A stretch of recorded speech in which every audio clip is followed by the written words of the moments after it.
세상의 모든 정보 윤인구입니다.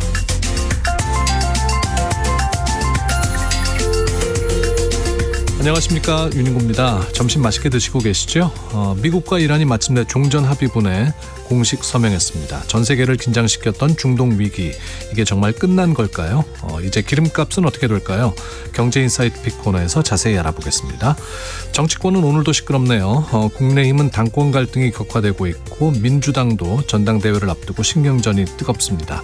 여야의 속사정, 여의도 해장국 코너에서 시원하게 풀어보겠습니다. 여름이 시작되면서 식중독 환자도 늘고 있습니다. 무심코 먹은 한 끼가 탈이 나는 이유는 뭘까요? 놓치기 쉬운 식중독 위험과 예방법, 이재현 용인세브란스 병원 교수와 함께 알아보겠습니다. 믿고 듣는 시사, 여기는 KBS 1라디오 세상의 모든 정보 윤인구입니다.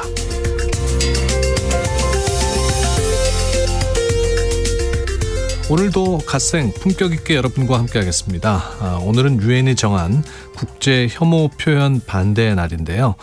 미움과 편견이 담긴 말 대신 서로를 존중하는 언어를 쓰자고 국제사회가 함께 다짐하는 날입니다.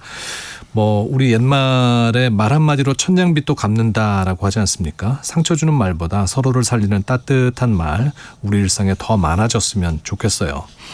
여러분께서는 살면서 들었던 말 중에 가장 힘이 됐던 한마디 뭔가요? 다시 웃게 해준 말, 또 모진 시간을 버티게 해준 말도 있을 테고, 그 말들 지금 바로 문자로 보내주십시오.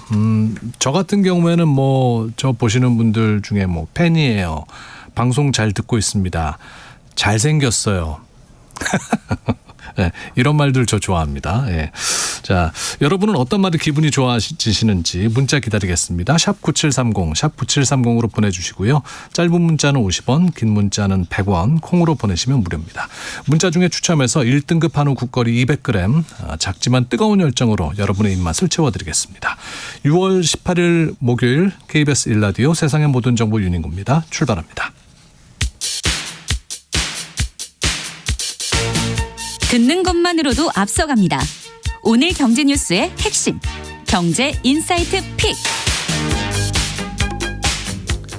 뉴스는 많지만 내 지갑에 도움되는 소식은 따로 있습니다. 오늘 꼭 알아야 할 경제 뉴스만 픽해서 전해드립니다. 경제 인사이트 픽 임선우 뉴스캐스터와 함께합니다. 어서 오십시오. 안녕하세요. 네, 가장 들어서 기분 좋은 말, 임선우 캐스터는 뭡니까? 주식 올랐다? 너무 세속적인 대답이 아닐까 싶긴 한데 의외로 제가 좀 감성적이거든요. 최근에 제가 들었던 말 중에 가장 힘이 됐던 게 저희 아기가 엄마보다 아빠를 먼저 했어요. 그래서 아빠. 감동적인 순간이죠. 네, 그리고 또 증인분들도 계시거든요. 어린이집에서 했기 때문에 제가 데리러 갔을 때 하원하는 길에서 아빠하고 딱 한마디 했는데 그간의 그 힘듦이 한 번에 싹 사라지더라고요. 우리 하율이 또 예. 재헌절이 생일인 하율이. 네, 재헌절 베이비죠. 야, 그러고 보니까 벌써 이제 한돌이 곧 다가오네요. 네, 벌써 이번 주 다음 주 이제 돌잔치 예정돼 있습니다. 임선우 캐스터한테는 아빠라는 우리 하율이 한마디가 가장 감동적인 말이었고, 아마 미국과 이란에 있는 많은 분들한테는 이 종전 합의 서명했다는 소식이 또 감동적인 한마디였을 수도 있을 것 같아요. 네, 가장 큰 이슈가 아닐까 싶은데요. 오늘 오전 이 백악관이 트럼프 대통령이 이란과의 종전 양해각서에 서명했다라고 밝혔습니다.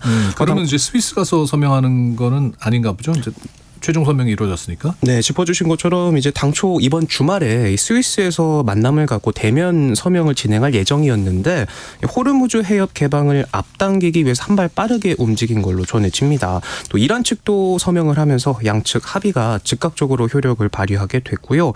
또 계획된 이 협상단의 만남은 그대로 진행되겠지만 따로 서명식 행사는 갖지 않고 네. 곧장 협상이 들어가게 된다고 하네요. 그 MOU 내용이 뭔지 궁금합니다. 네, 미국 측이 14개 조항으로 이뤄진 종전 양해각서 전문을 공개했는데 무엇보다도 가장 눈에 띄는 건 호르무즈 해협을 60일 동안만 무료로 개방한다 이런 내용이 담겨서 의아함을 자아내고 있습니다. 추후 협상에서 큰 변수가 되지 않을까 싶고요. 또 테이블에 마주 앉기로는 했지만 트럼프는 여전히 이건 MOU일 뿐이다. 협상 기한인 60일 안에 마무리되지 않으면 다시 또 머리 위에 폭탄을 투하하겠다라고 강도 높게 경고한 데다가 합의문에도 명시되지 않은 일부 사안들이 있다 한마디 더한 점에서도 불확실성이 완전히 거치기까지는 끝날 때까지 끝난 게 아니다. 아직 시간을 두고 좀 지켜봐야 하지 않을까 싶습니다. 트럼프의 MOU일 뿐이다. 이 말이 조금 걸리네요. 사실 양해각서라는 게 뭐 이행해도 그만 안 해도 그만인 거잖아요. 그렇죠. 일단 좀 두고 봐야 되겠습니다. 그리고 또 트럼프기 때문에 더 그런 것 같습니다. 그러니까요. 국제유가 더 떨어졌습니까? 네, 참 그나마 다행히도 이 시장은 트럼프의 엄포보다는 양측이 서명을 했다는 데 더 집중하면서 국제유가 연일 큰 폭의 내림세 보이고 있는데요. 전쟁 이전 수준까지는 아니지만 그래도 이제 70달러대까지 내려오면서 숨통 틔워주고 있습니다. 증시는 어떻습니까? 네, 국내 증시도 즉각 반응했습니다. 오늘 코스피 개장하고 얼마 지나지 않아 역대 최고가 새로 쓰면서 9,000피 고지를 목전에 두고 있는데요. 현재도 1% 넘는 오름세 보이면서 8,960선에서 움직이고 있고요. 수급 상황 보면 외국인이 털고 있고 개인이 물량 받아내고 있습니다. 잠시 뒤 자세히 짚어보겠지만 미국 연준의 매파적 결과에도 9,000선 돌파 기대감을 키우고 있는데 중동 리스크가 거치면서 미국 증시 선물도 강세를 나타내고 있기 때문에 반도체주를 중심으로 한 투심이 유지될 가능성 크다는 분석들 나오고 있습니다. 네, 지금 이 시각 코스피는 8,957.25 가리키고 있습니다. 요즘 정말 주식들 많이 하시던데 이 투자 열기가 뭐 세대를 가리지 않고 퍼지고 있다면서요? 맞습니다. 요즘 밖에 나가보면 이 교복 입고 주식창 보고 있는 학생들까지도 왕왕 보이고요. 예, 어르신들은 말할 것도 없고 또 아이 명의로 주식 계좌 만드는 부모들도 많습니다. 예. 수치로만 봐도요. 증권사 한 곳에서만 지난 한 달간 2배가 넘는 신규 계좌가 만들어졌다고 하는데 모든 연령 구간에서 전부 다 늘었고요. 특히 20, 30대 그리고 영유아 같은 경우에는 3배가 넘게 늘었습니다. 오죽하면 반대로 증시 열기가 달아오를수록 일할 의욕이 꺾인다는 코스피 블루라는 말까지 등장하는 요즘인데 실제로 국민 총소득에서 일을 해번 돈이 차지하는 비율은 2년 연속으로 줄었고 네. 4년 만에 가장 낮은 수준을 기록할 만큼 과도한 투자 열기에 불안감뿐만 아니라 중독 증세를 호소하는 사례도 늘고 있다고 하네요. 네. 이번 주 중요한 이슈 중에 하나였습니다. 미국이 기준금리를 동결하기로 했나요? 네, 미국 중앙은행이죠. 연방준비제도 연준이 기준금리를 동결했습니다. 캐비너시 의장이 취임하고 맞는 첫 회의이기도 해서 관심이 특히 더 컸는데 결론부터 보면 불확실성이 상당히 커졌습니다. 일단 이번에 예상한 대로 동결 카드를 꺼내긴 했는데 앞으로가 문제입니다. 점도표를 보면요. 상당히 매파적으로 나타났거든요. 금리 인하를 예상한 위원은 단 1명뿐이었고요. 무려 절반, 9명이 올해 최소 한 차례 인상을 이 가운데 6명은 2차례 이상 인상할 걸로 전망했습니다. 네. 직전에 인상 전망에 단 한 명도 없었던 것과 비교하면 분위기가 180도 달라진 건데 올해 말 금리 전망도 3.8%로 확 뛰면서 트럼프의 기대와는 반대로 연내 인상을 가리키고 있습니다. 그 전에 파월 의장 때와는 분위기가 완전 달랐다면서요? 네, 성명서만 봐도 파월 때와 비교하면 분량은 거의 절반으로 줄었고요. 그래요? 예, 향후 정책 방향에 대한 힌트도 아예 사라졌습니다. 새로 지휘봉을 잡은 워시 의장이 판단할 수 있는 사실만 전달하겠다라고 말한 점이나 태스크포스 출범 계획까지 공개했다는 점에서 미뤄봤을 때 매파적이고 예측이 더 어려워진다. 이 정책 불확실성이 커진 만큼 당분간 시장 변동성도 확대될 가능성이 높아 보입니다. 네. 미국에 앞서서 이제 유럽하고 일본은 금리 인상을 했고, 예. 이제 미국도 지금 임선욱 캐스터 얘기한 바에 의하면 올해 이제 연내 인상 가능성이 짙어 보이는데, 그럼 우리는 어떻습니까? 네, 다음 달 한은의 금리 인상 가능성이 유력하다에서 확실하다로 바뀌어가고 있습니다. 신현송 총재가 강한 시그널을 내놨는데요. 물가가 높아질 수 있으니까 선택지가 없다는 논리를 펼쳤습니다. 구체적으로 에너지 공급망이 중동전쟁 이전 수준으로 정상화하고 국제유가가 안정되기까지 오랜 시간이 걸릴 수 있다. 소비자 물가는 앞으로 상당 기간 높은 수준의 오름세를 지속할 걸로 보인다 말했는데요. 한은은 올해 하반기 소비자 물가 상승률이 3% 안팎을 기록할 걸로 전망하기도 했습니다. 종전 합의 후 유가가 떨어지고 있는 상황에 대해서도 큰 의미를 부여해서는 안 된다 말의 경계심을 내려놓지 않았고요. 네. 그러면서 물가 흐름을 면밀히 살피고 목표 수준으로 안정될 것이라 확신이 들 때까지는 적극 대응해 나갈 것이다 강조했는데 시장은 이르면 다음 달 기준금리 인상 가능성을 시사한 걸로 해석하고 있고요. 다만 한 번에 0.5%포인트를 올리는 빅스텝 가능성에는 선을 그었습니다. 네. 정부가 기초연금 개편에 속도를 내고 있습니다. 이 중에 이제 종합부동산세 대상자를 배제하는 방안을 들여다보고 있다고요? 네, 고가 주택을 가지고 있는 부유층 노인도 수급 대상이 되고 있다는 지적을 반영하려는 움직임으로 보이는데요. 종부세 대상자라면 실제 거주 여부와 관계없이 기초연금을 지급하지 않는 방식이 거론되고 있습니다. 현재는 재산을 유형별로 조사하고 일정 부분을 공제한 뒤 소득 인정액으로 환산하는데 이를 특정 금액 이상이면 원천 배제하는 방식으로 전환하자는 주장인데요. 금융재산이 일정 수준 이상일 경우 소득 환산율을 더 높게 차등 적용하는 방안도 거론되고 있고요.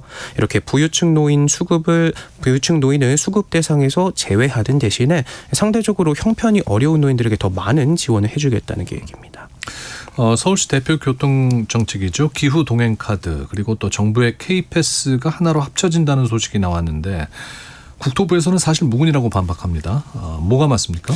네, 서울시가요 어제 기존 정기권 선불 카드인 이 기후동행 카드랑 국토부가 운영하고 있는 후불제 모두의 카드를 통합한 기후동행 카드 플러스를 출시한다라고 발표를 했거든요. 네.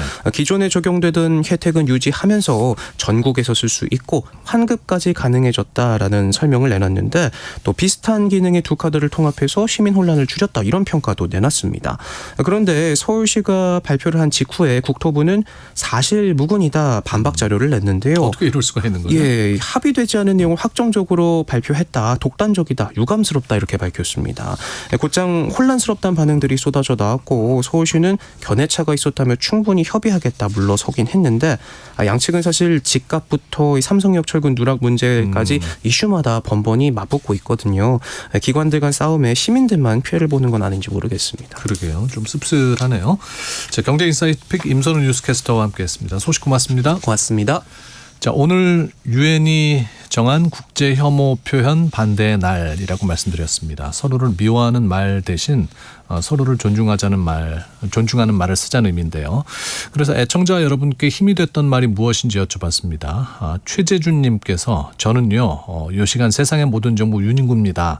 이 프로를 들을 때 점심 만나게 하셨냐는 그 말이 참 좋습니다. 이젠 기다려집니다 하셨고요. 감사합니다.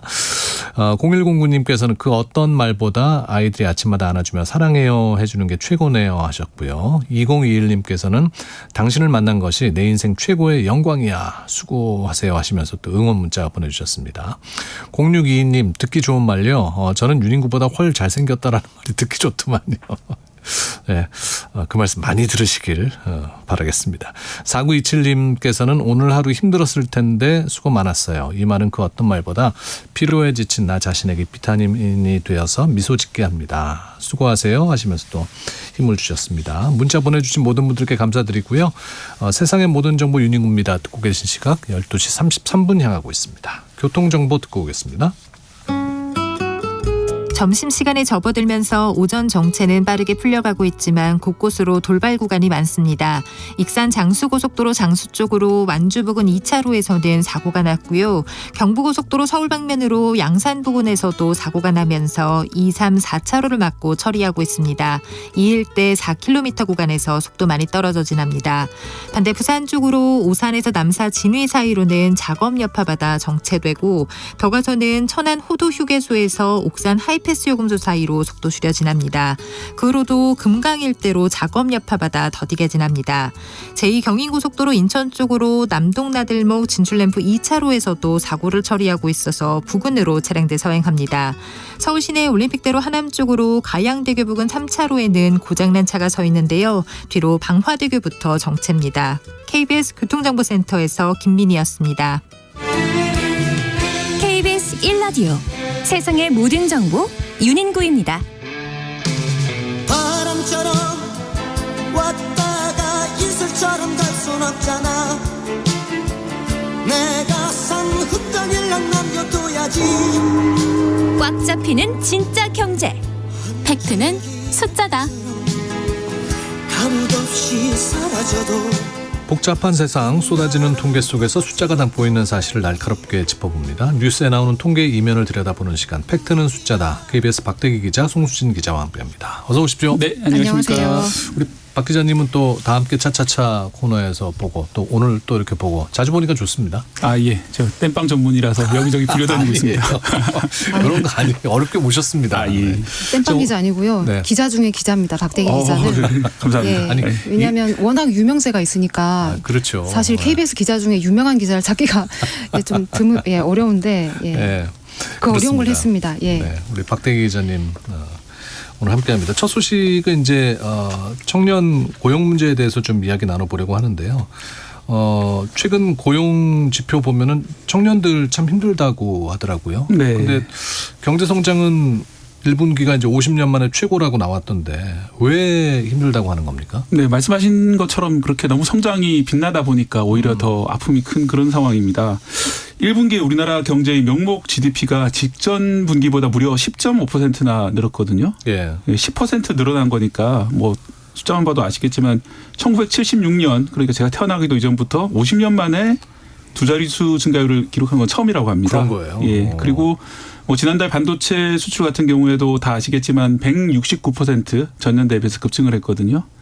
이렇게 그 수출 중심으로 반도체 수출 중심으로 우리나라 경제는 아주 탄탄해 보이지만 같은 시기에 15살에서 29살의 청년 고용률은 이 코로나 팬데믹 이후에 가장 낮은 수준까지 떨어지고 있습니다. 그렇군요.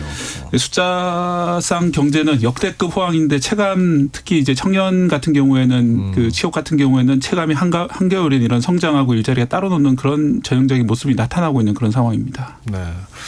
근데 반도체가 이렇게 좋은데 정말 역대급이잖아요. 네. 왜 채용은 안 좋은 겁니까? 예, 일단 반도체 산업 자체가 장치 산업이라고 부르죠. 예, 장치는 이제 수십조 원씩 들여가지고 만드는 거대한 공장을 만들어 놓는데 네. 실제로 그 안에서 일하는 사람들은 많지는 않습니다. 예, 장비가 고장났을 경우에 유지 보수를 한다든지 처음에 좀 그 어떤 시운전을 한다든지 이런 식의 그런 오퍼레이션 이런 작업들이라든지 아니면 연구개발직은 있지만 뭐 전처럼 이제 사람들이 줄줄이 서가지고 뭔가 라인에서 작업을 한다든지 이런 식의 생산이 아니기 때문에 실제로 고용 유발 개수가 반도체가 높지 않은 편입니다. 그렇기 때문에 결국은 이 호황이 이 어떤 트리클 다운 현상이 별로 안 나타나고 있는 그런 상황이고요. 네. 오히려 사람을 많이 쓰는 쪽이 제조업 취업자 수가 될 텐데 그러니까 23개월 연속으로 감소한 그런 상황이 됐습니다. 그리고 감소폭은 14만 명이 줄어가지고 2019년 이후에 가장 컸습니다. 수출 효자 산업이 이제 고용 효자 산업은 아니다 그런 네. 뜻이네요. 네. 그러니까 반도체의 호황이 청년 고용으로 이어지지는 않는다라는 네. 것 같은데 이게 얼마나 심각한지 좀 지표를 볼까요? 네, 5월달 청년 고용률을 보면은 1년 전보다 2.4%포인트 급락했습니다.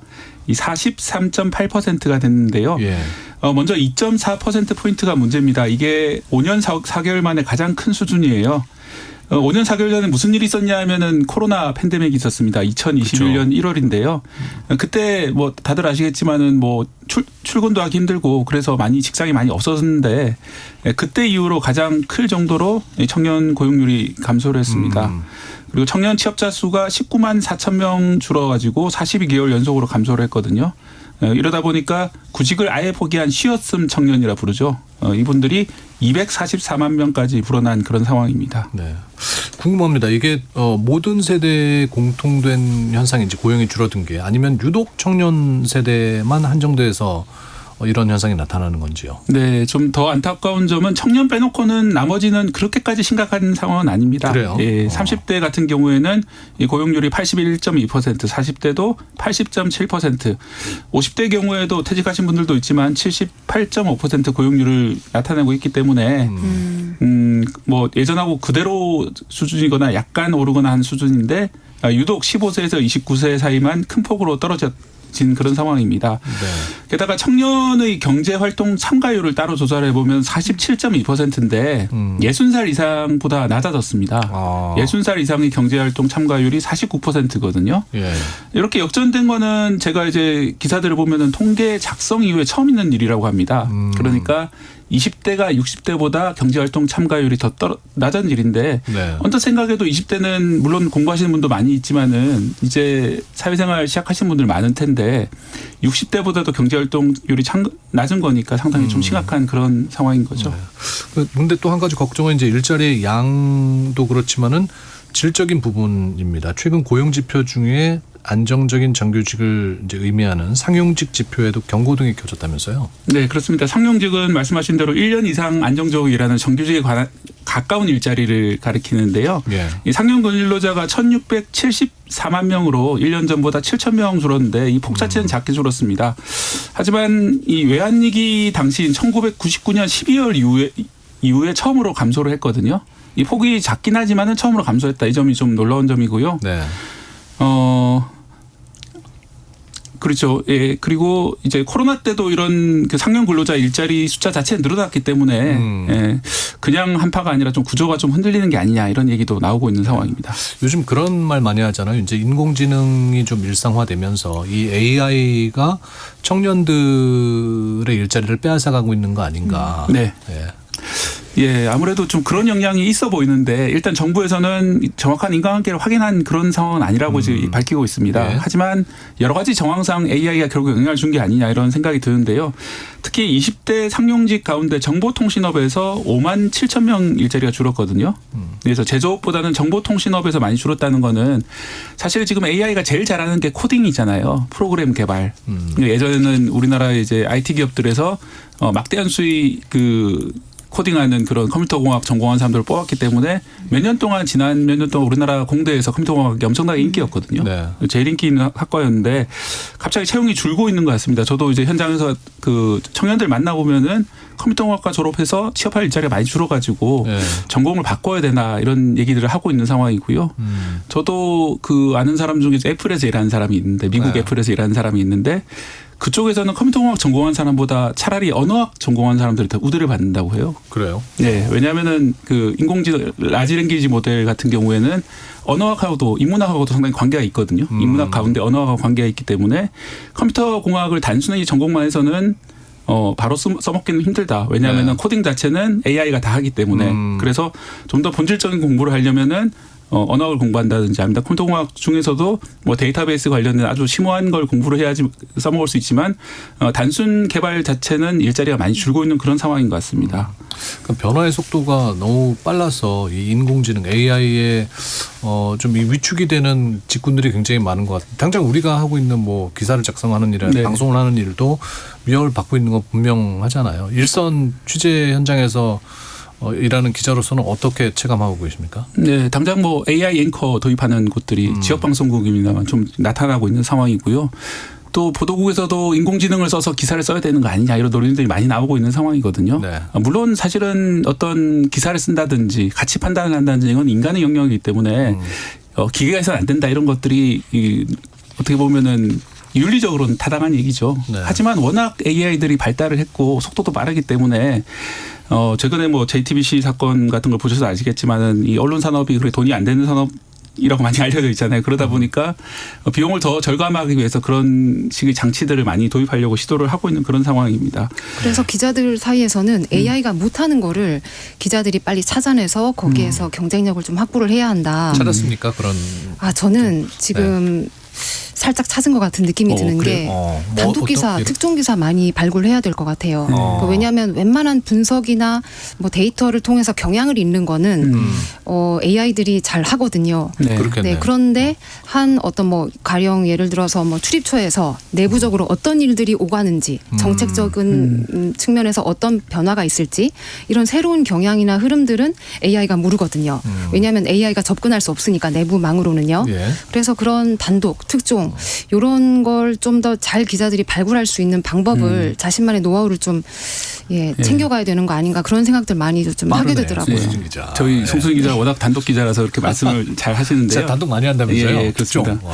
근데 이제 말씀하신 대로 사람을 만나서 뭔가 새로운 정보를 캐내는 일, 세상에 알려지지 않은 정보를 밝혀내는 일은 여전히 인간 기자만 할 수 있는 일이긴 합니다. 물론 맞습니다. 그러니까 사람과 사람의 관계에서 나오는 것들. 들이나 아니면 감춰져 있는 데이터를 찾는 일, 네. 그러니까 인터넷으로 접근할 수 없는 데이터들 그런 것들요. 다만 이제 사실은 그렇게 되면은 모든 기자들이 단독을 하는 것이 아니기 때문에 아마 지금보다 인력이 엄청나게 줄 가능성이 있죠. 예, 그런 위험이 좀 있는 상황이고요. 또 하나 좀 제가 최근에 재밌는 얘기를 들었는데 그 캐나다 쪽의 글로벌 기업에서 벌어진 일입니다. 예. 이 프로그래밍 그러니까 코딩을 하는 업무를 하고 있었는데요. 어느 날부터 회사에 지시가 나왔습니다. AI를 써서 앞으로는 코딩을 해라. 직접 하지 말고. 네. 그래서 뭐 직원들이 말을 따랐죠. AI를 써서 열심히 코딩을 했더니 몇 달 정도 지나가지고 그 AI 속에 충분한 데이터가 축적이 된 다음에 갑자기 어느 날 사람들 모아놓고 해고를 시켰대요. 아니 어떡하라는 다 건지. 이제 인간들 네. 예 그만 나오셔도 됩니다. 이 얘기를 듣고 다른 부서에 있던 직원들도 AI 쓰는 걸 다 중단을 했대요. 역습을 당한 거예요. 예. 역습입니다 진짜. 근데 네. 마찬가지로 또 언론사에서 벌어질 수가 있죠. 이렇게 우리가 인공지능 훈련시켜서 기사 쓰는 거 훈련시킨 다음에는 아 그동안 수고하셨습니다. 이제는 인간 기자가 아니라 AI들이 잘 쓸 겁니다. 이런 것들이 무섭네요. 언론사뿐만 아니라 모든 직장에서 벌어질 수 있기 때문에 네. 그런 긴장이 지금은 시작된 국면이고 그런 것들의 통계를 통해서 서서히 그렇게 나오고 있는 상황입니다. 반대로 그럼 현재 고용시장에서 일자리가 늘어나는 분야도 있습니까? 예, 다행히 조금은 있는데요. 보건업 사회복지 서비스업 같은 경우에는 21만 명이 늘면서 증가폭이 가장 컸고요. 예술, 스포츠, 여가업도 4만 명 그리고 운수 창고업도 3만 6천 명 증가를 했습니다. 반면에 제조 건설 전문 서비스 같은 경우에는 줄줄이 마이너스 그런 상황인데 네. 예, 보통은 이제 제조업이 아주 좋은 일자리라고 하잖아요. 왜냐하면 노조가 강한 경우가 많고 또 오랫동안 장기 근속을 하는 그런 회사들이 많기 때문에 네. 즉 대기업들이 많기 때문에 대기업의 제조업 분야 생산직 이런 것들이 오랫동안 선망된 직장이었는데 그런 일자리가 좀 줄고 있다는 통계이기 때문에 썩 기분 좋은 통계는 아니겠습니다. 네. 그 이제 일자리 질이 떨어지게 되면 소득 격차로도 이어질 텐데 이와 관련해서 이제 KBS가 조사한 통계가 있다고요? 예, 저희 그 후배 기자가 하나 조사한 게 있는데요. 이 취재 시작한 포인트가 재밌습니다. 백화점에서 오픈런이라고 그러잖아요. 네. 뭐 명품이나 신상품 이렇게 나왔을 때 막 줄 서가지고 구매하는 건데 거기 서 계신 분들이 돈이 많을 것 같은 이제 나이 드신 분들뿐만 아니라 20대가 엄청나게 많다고 합니다. 예, 그 가운데는 이제 주식으로 돈 벌어서 고가 가방을 사러 왔다 20대도 있었다는 건데요. 네. 그래서 20대 내부의 자산 격차를 찾아보니까 지난해 소득 하위 20%는 순자산이 평균 3천만 원 정도인데 상위 20%는 6억 3천만 원까지 돼서 그 상하위 간의 격차가 무려 19배나 났다고 합니다. 너무 큰데요. 네, 19배인데요. 30대 같은 경우에는 상하위 간의 자산 격차가 5배 그리고 60대도 10배 정도 수준인데 인생을 거의 시작하는 단계에 있는 20대에서 19배가 낮기 때문에 20대 세대 내 자산 격차가 너무 심한 거 아니냐. 전 세대 중에 1위거든요. 이게 최근의 일입니까? 아니면은 이게 오래전부터 이랬던 겁니까? 예, 이 기자가 직접 9년 전 자료를 조사를 했는데 2017년까지만 해도 20대 자산 격차가 6배 정도였는데 지금은 19배니까 3배 이상 벌어진 거잖아요. 이게 이제 최근에 코로나 때문에 판이 뒤집혔다고 합니다. 2019년에 17배 정도였는데 네, 부동산 격차가요. 네. 그리고 2020년에는 60배로 급격하게 부동산 격차가 벌어졌고 여기에다가 2023년부터 최근까지는 이제 주식 시장이 많이 올랐잖아요. 그래서 주식 격차까지 벌어지면서 주식과 부동산이 폭등했는데 일부는 거기에 올라탔고 일부는 올라타지 못했다. 이런 것들이 문제가 돼가지고 20대 자산 격차가 엄청나게 벌어지고 있는 그런 상황입니다. 근데 이게 이제 20대 때 자기가 버는 월급으로는 이 정도 격차가 벌어지기는 쉽지 않을 것 같은데 진짜 원인은 뭡니까? 네, 말씀드렸다시피 이제 20대 같은 경우는 취업한 사람이 많지 않기 때문에 이 월급이라든지 물론 투자도 잘하신 분들도 있겠죠. 하지만 이 투자만으로는 설명 안 되는 부분이 있고요. 투자를 한다고 하더라도 시드머니라고 그러잖아요. 그러니까 그 자금이 어디서 나왔을까 생각한다면은 결국은 상속이다. 뭔가 물려받은 것이다. 증여받은 것이다. 이렇게 추정을 할 수가 있고요. 최근 6개월간 서울 부동산을 증여받은 20대가 직전보다 66% 늘어가지고 전 세대 가운데 증가율이 가장 높았습니다. 뭐 최근에 세제가 바뀌어서 아마 이렇게 집중적으로 증여가 일어났을 것 같은데 부동산 정책과도 관련이 있다는 이야기네요. 네. 예, 그렇다 하더라도 이렇게 갑자기 증여가 일어나게 되면은 이 부동산 가격 증가라든지 또 부동산 이외의 자산을 이용해서 대규모 투자를 한다든지 최근에 또 뭐 반도체 주식이 워낙 뜨거운 상황이기 때문에 이런 것들을 이용해서 소수는 아주 큰 부자가 됐을 텐데 내 친구들이 갑자기 그렇게 막대한 불로소득을 벌고 있는 걸 보면은 다른 20대들은 엄청나게 박탈감을 느낄 수밖에 없는 것이고요. 네. 그것이 이제 뭐 현명한 투자의 영향도 있겠지만은 그에 앞서서 어떤 증여나 이런 것들도 영향을 받기 때문에 그런 점에서 이제 뭐 사회에 대해서 뭔가 좀 시작하는 단계에서부터 뭔가 좀 절망감을 가진다든지 이런 문제가 발생할 수 있기 때문에 이 점은 좀 더 주목하고 물론 이제 우리나라 증여세대 제도도 있습니다만은 뭐 과연 지금 하고 있는 제도들이 맞는지 그리고 뭐 다른 식의 대책은 없는 건지 좀 고민해야 할 시점이 됐습니다. 네. 청년 세대의 고용과 자산 격차 이야기 나눠봤는데요. 이어서 이제 또 청년들의 주거 안정과도 직결된 부동산 시장 이야기로 좀 넘어가 보겠습니다. 송 기자, 최근 서울 주택가격 통계에서 상징적인 숫자가 나왔다면서요? 네네. 한국부동산원이 최근에 5월 전국 주택가격 동향조사 결과를 발표를 했는데요. 서울의 아파트 그리고 단독주택, 연립주택을 모두 합친 주택종합 평균 매매 가격이 10억 원을 넘었습니다. 네, 10억 1,007만 원으로 집계가 됐는데요. 예. 그러니까 10억은 있어야 서울에서 집을 살 수 있다 이 말입니다. 뭐 아파트건 주택이건 연립주택이건. 맞습니다. 네. 한국부동산원이 이 통계를 집계한 이후에 서울 주택종합 평균 매매 가격이 이렇게 10억을 넘어선 거는 이번이 처음이라고 합니다. 네, 근데 이 조사가 사실 주택가격지수 산출이 주된 목적이고요. 그다음에 평균 가격이나 중위 가격은 참고지표 성격이 강하다. 이 점은 함께 좀 볼 필요가 있는데요. 네. 그럼에도 불구하고 서울 집값의 부담이 이게 어느 정도 수준까지 올라왔는지를 보여주는 일종의 상징적인 숫자인 거는 분명합니다. 또 같은 조사에서 이 정부 출범 직전인 지난해 5월하고 비교를 해봤더니요. 서울 주택평균 매매 가격이 1년 만에 1억 넘게 오른 걸로 나타났습니다. 그렇군요. 그러니까 체감 경기는 여전히 녹록지 않은데 서울 주택 가격은 다시 상승폭을 지금 슬슬 키우고 있는 거죠.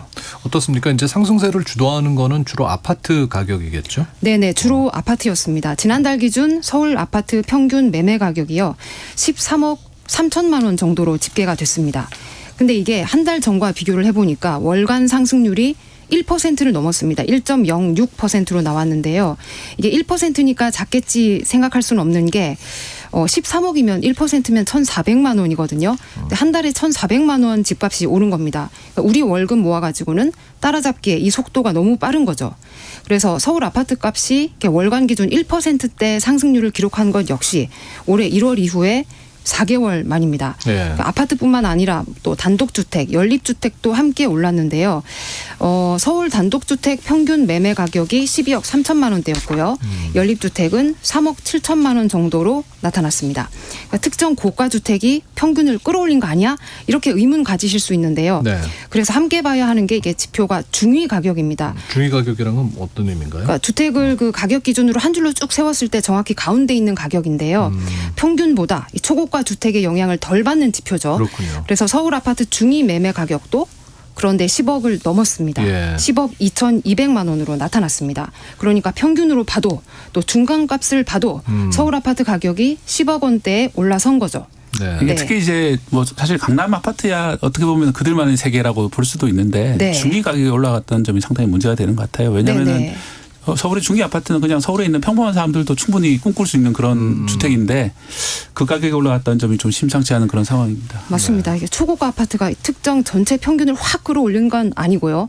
대부분이 다 같이 지금 올라가고 있는 거죠. 네. 그러니까 박 기자 말씀하신 대로 이제 이게 보통 중위 가격도 10억 원을 넘어섰다고 하면은 분명 주거 부담 이게 또 불만으로도 나올 수 있는 얘기잖아요. 그렇기 때문에 맞습니다. 정치권에서는 더 좀 민감하게 지켜보겠네요. 네네. 이 숫자가 단순한 부동산 통계에 그치지 않는 이유가 여기에 있는데요.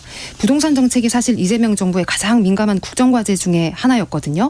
정치적인 배경도 최근에 있습니다. 6.3 지방선거에서 여당이 전국적으로 승리했지만 우리 서울에서는 최대 승부처로 꼽혔는데 근소한 차이로 패했고 이 근거가 부동산 가격 그다음에 주거비 부담으로 꼽는 분석들이 요즘 많이 나오고 그러니까요. 있습니다. 그래서 서울 집값이 안정되기는커녕 다시 오름폭을 키우고 있어서 정부 그리고 여당의 부담도 지금 커질 수밖에 없는 상황인데요. 물론 뭐 선거 결과를 부동산 하나로만 설명할 수는 없겠지만 서울에서 부동산 민심이 매우 중요한 변수였다는 점은 확실하고요. 그래서 앞으로 정부 지지율 그다음에 국정 동력에 직접적인 영향을 줄 수밖에 없는 사안이다. 부동산이. 이 사실 역시 분명해 보입니다. 그렇다면 뭐 대책이 나올 거 아닙니까? 네네. 시장에서는 지금 7월 정도를 내다보고 있는데요. 왜냐하면 이재명 대통령도 최근 그 취임 1주년 기자회견이 있었거든요. 네. 이때 부동산 문제에 대해서 언급을 했습니다. 7월에 발표하겠다 이렇게 공식적으로 얘기를 했죠. 그래서 7월에 세제 세금제도, 그다음에 뭐 금융, 대출, 뭐 공급 대책이 함께 나올 수 있지 않을까 하고 예상을 하고 있습니다. 네. 근데 공급 계획은 계속 나오는데도 왜 이게 이제 시장의 불안 심리가 쉽게 가라앉지 않는 겁니까? 이게 전문가들이 공통적으로 지적하는 부분이요. 이 수요 억제만으로는 한계가 있다는 건데 사실 지금까지 정부의 그 부동산 제도가 주로 수요를 좀 억제시키는 것에 가까웠거든요. 대표적으로 대출을 조이는 방식입니다. 지난 6월부터 나온 대책들이 주로 대출 조이기에 초점이 지금 좀 맞춰져 있는 상황입니다. 그런데 이 대출 규제 또 세제 강화 이런 거는 단기적으로는 시장 과열을 누그러뜨릴 수는 있을지 몰라도요. 수요만 누르고 실제 공급에 대한 신뢰를 주지 못하면은 시장에서는 앞으로도 서울에 살만한 집은 부족하다 이런 불안 심리가 커질 수밖에는 없거든요. 네, 여기까지 들어야 되겠습니다. 공급이 늘어야 된다는 게 중요하다는 거죠. 네. 공급 대책이 다음 달에 꼭 나오면 좋겠습니다. 네. 박대기 기자, 송수진 기자와 함께했고요. 방송 중에 코스피가 사상 첫 9천을 돌파했습니다. 자, 1시 2부에 뵙겠습니다.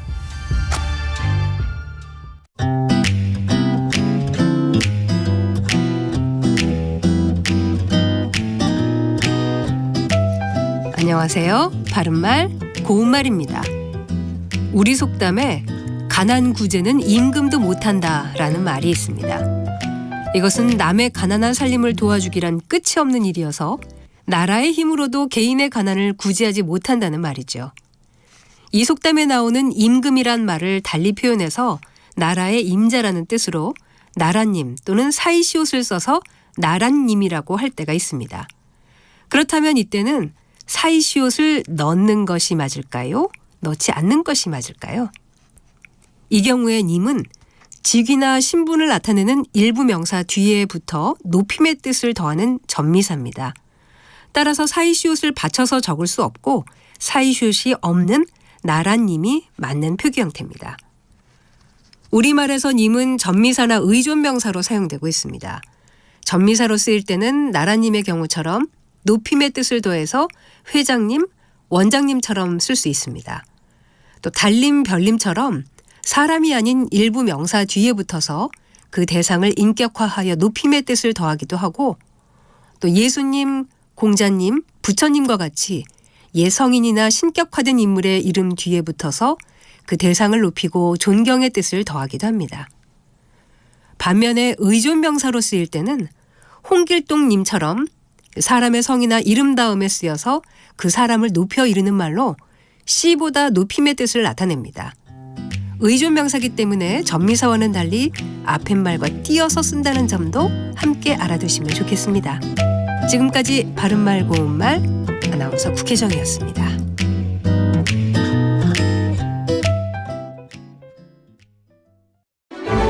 토론 좋아하세요? 어렵게 느껴지는 것 같습니다. 재미없다는 편견도 많은데 토론 어떻게 생각하세요? 설명이 좀 친절했으면 좋겠고요. 하나마나 맨날 똑같은 소리거든요. 어렵게만 느껴지는 토론 사라져야 할까요? 그럼에도 토론은 계속되어야 합니다. 당신의 귀를 사로잡는 새로운 열린 토론 황현희와 함께합니다. 평일 저녁 7시 20분 KBS 열린 토론.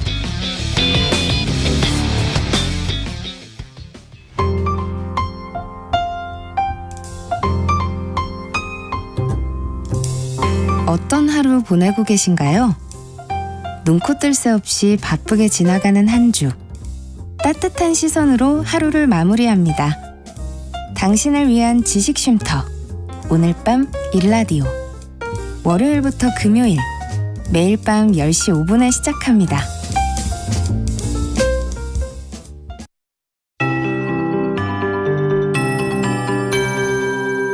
KBS 58분 날씨. 오늘 낮 기온도 30도 이상 되는 곳이 많겠습니다. 서울 32도, 대전 31도, 전주 30도 등 26도에서 32도 분포가 되겠습니다. 경북권은 폭염특보 발효 중으로 최고 체감온도 33도 안팎, 그 밖의 지역 최고 체감 31도 안팎이 되겠습니다. 건강관리에 유의하셔야겠습니다. 오늘 자외선 지수 또 오존 농도 모두 높겠습니다. 내일과 모레 사이에 전국적으로 비가 내리겠습니다. 특히 남쪽에 뜨거운 수증기가 유입되면서 강하고도 기습적으로 비가 내리는 곳이 많겠습니다. 영동, 남해안, 제주 쪽에 매우 많은 양의 비가 집중적으로 쏟아지겠고요. 수도권 제외한 대부분 지역 많은 양의 비가 예상되고 있습니다.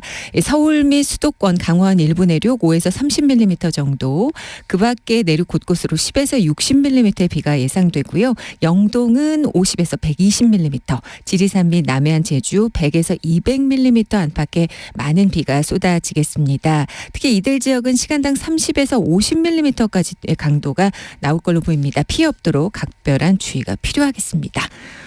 오늘 소나기가 전국 곳곳으로 내리겠는데요. 소나기양 5에서 40mm 정도 되겠고 천둥, 번개의 돌풍이 예상됩니다. 그리고 일부 남부 지역 쌀아고박이 떨어질 수 있겠습니다.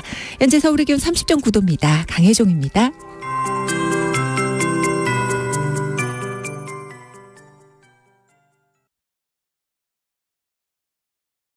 정성을 다하는 국민의 방송 KBS가 한시를 알려드립니다. AM 711kHz, FM 97.3MHz, KBS 1라디오입니다. HLKA.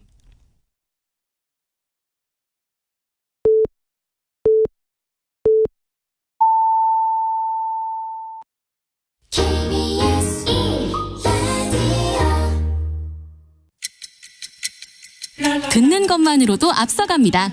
당신의 갓생 파트너 KBS 1라디오, 세상의 모든 정보 윤인구입니다.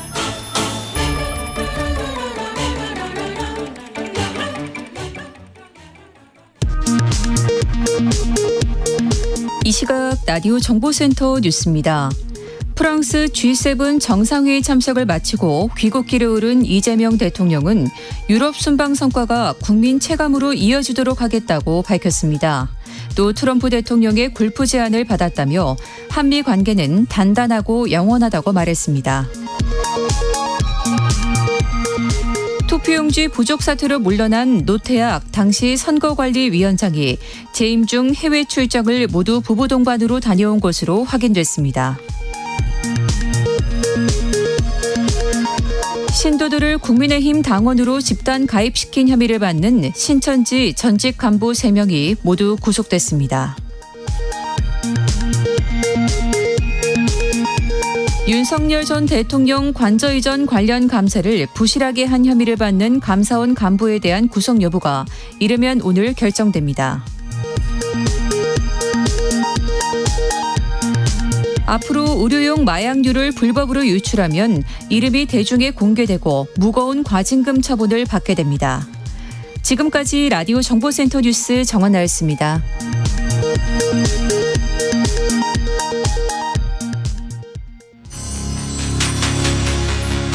일상의 깊이를 더합니다.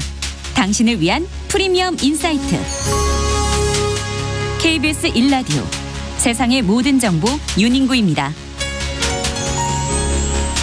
네, 2부 시작하겠습니다. 속 시원한 정치 분석, 여의도 해장국 코너가 준비된 목요일입니다. 여야의 당권 갈등부터 선관위 국정조사 특위까지 지금 전국을 흔드는 핵심 이슈들을 목요일의 두 남자죠. 장성철 소장, 김준일 평론가와 시원하게 풀어보겠습니다. 이제 여름 더위가 본격화되면서 식중독 비상등이 켜졌는데요. 놓치기 쉬운 증상과 위험 음식, 또 예방법까지 이재현 용인 세브란스 병원 교수와 함께 알아보겠습니다. 2부 시작합니다.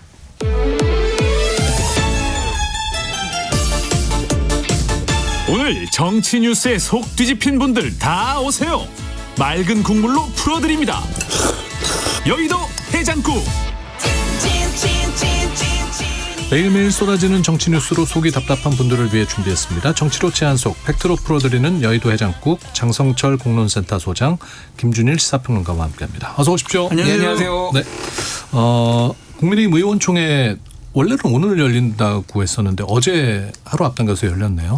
오늘도 해요. 그냥 본회의 합니까? 전에는 무조건 1시간 전에 본회의장에서 뭐 처리할 안건에 대해서 의원들에게 설명을 하는 그냥 형식적인 의원총회는 원래 있고요.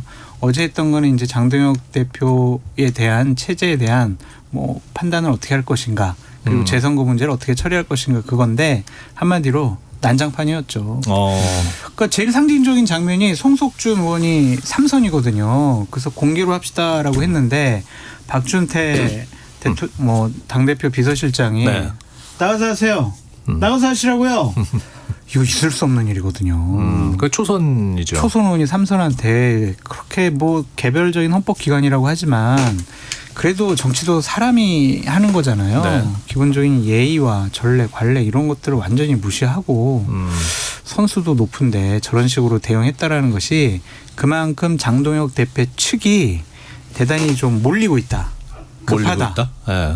그러니까 만약 그냥 자신들의 당권과 지도력과 리더십이 확고하다면 아니 뭐 공개하든 말든 뭐 저렇게 뭐라 하든 말든 그냥 뭐 지져라. 그냥 우리 뭐 듣고 한 귀로 듣고 한 귀로 흘린다. 이러는데 되게 날카롭게 반응하잖아요. 신경질적으로 반응하잖아요. 왜 그러겠어요. 그냥 우리가 스스로 야 이거 정말 이러다가는 진짜 쫓겨날 수 있겠다. 수세에 몰렸다. 그런 마음이 있으니까 저는 신경질적인 반응이 나오지 않았느냐 그런 생각이 듭니다. 어제 이제 이게 열린 거는 사실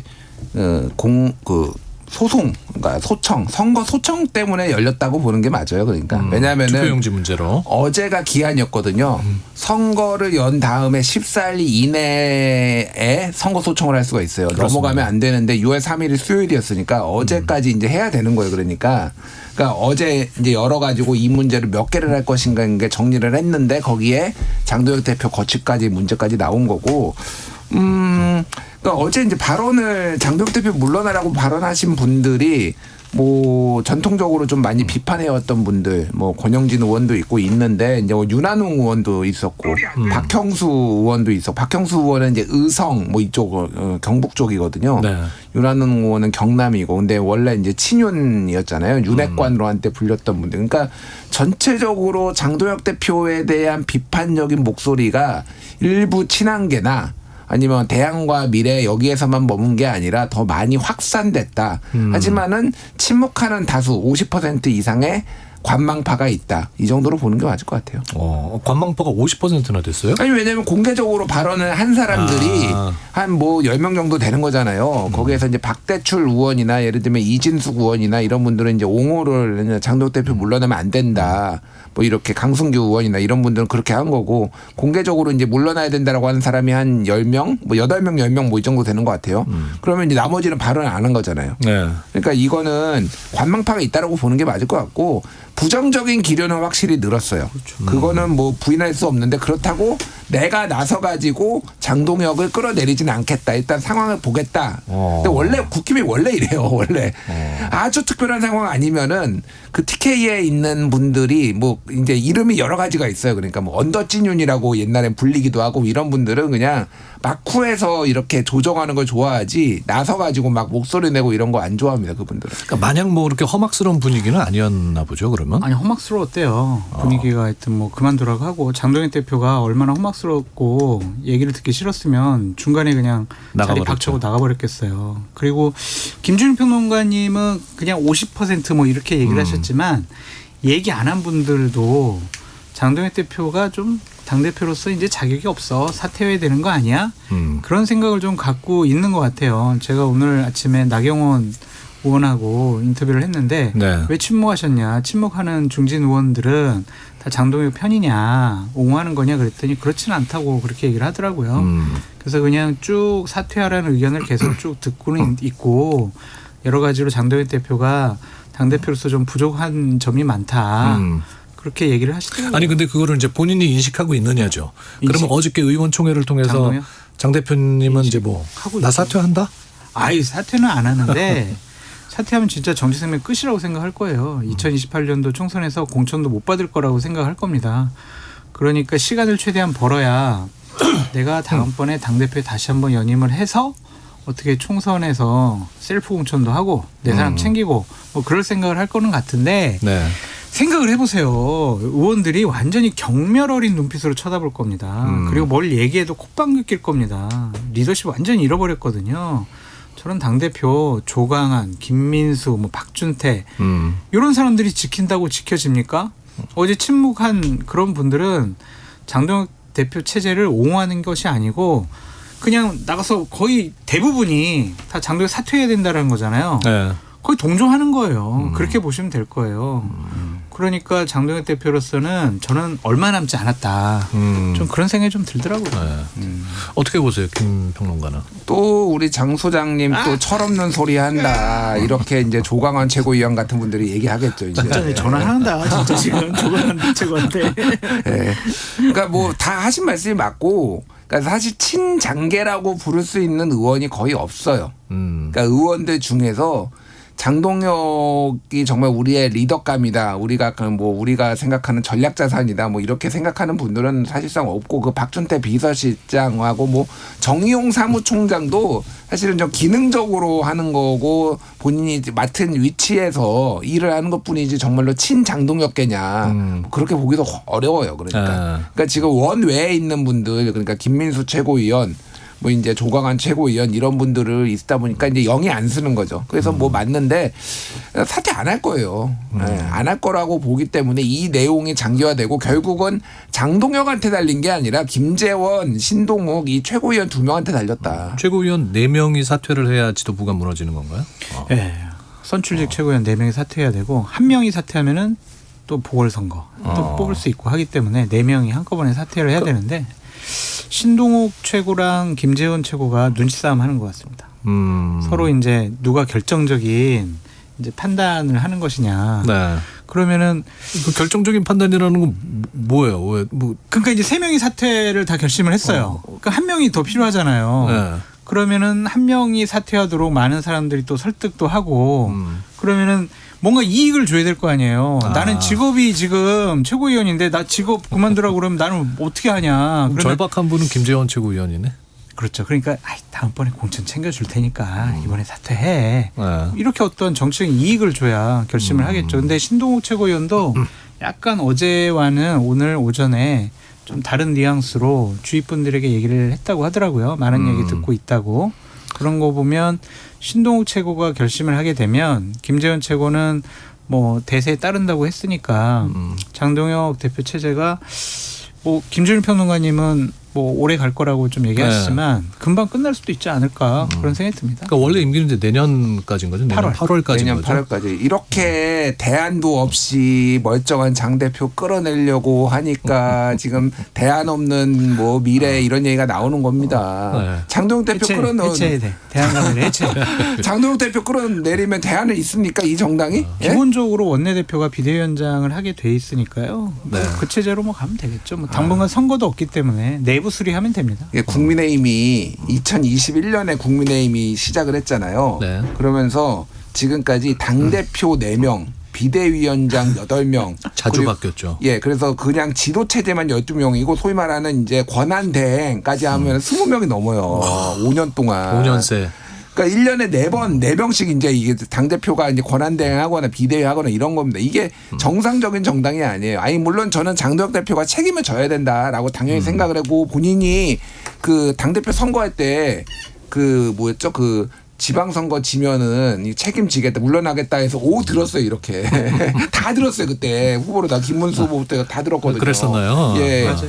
그 이제 약속을 지켜야 되는 것도 있고 그건 맞는데 이게 이제 그 좀 고질적인 문제기는 해요. 그러니까 계속 이제 지도 체제가 바뀌고 불안하고 그러니까 이게 비대위로 갈지 권한대행으로 갈지 이거에 따라서 확 달라지는 게 또 이제 이 당대표를 노리는 분들이 있을 거 아니에요. 그렇죠. 뭐 나경원 의원 이런 분들도 있을 거고 많은 분들이 이제 중진들이 노리는데 이게 장동혁 대표의 자녀 임기를 하느냐 아니면은 이제 그 차기 새로 뽑느냐 이게 이제 중요한 문제. 왜냐하면은 자녀 임기를 하면 공천권이 없어요, 총선 때. 그렇죠. 그리고 다음에 그럼 재선을 도전하는 게 자기가 당선될 가능성은 100% 장담할 수 있는 그런 1년만 하고 그만둘 수도 있는 거예요. 그러니까 뭐 이런 상황이다 보니까 눈치 게임이 제가 그래서 장동혁 대표 체제가 오래 갈 거라고 생각하는 이유는 그분들이 안 움직여요 지금. 그러니까 내년에 가야지. 속내가 있구나. 내년에 가야지 그래야지 자녀 임기가 아니고 새롭게 공천권을 행사할 수 있는. 공천권을 6개월 미만으로 남아야 되잖아요. 그러면 대충 내년으로 가야 돼. 그럼 전당대회 준비하고 그러면은 한 2월 3월 되면은 그게 이제 딱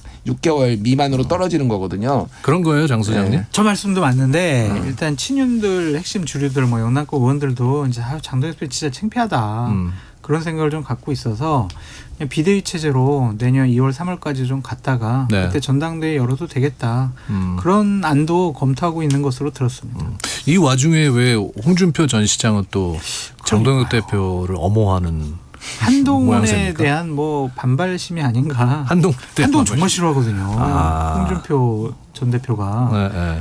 그래서 장동혁 대표를 오히려 옹호하고 좀 지켜주는 모습을 좀 보여야 한동훈 대표가 복당도 못하고 예. 복당을 하면 국민의힘 내에서 보수파 진영에서 한동훈 전 대표의 영향력이 엄청나게 커질 수밖에 없거든요.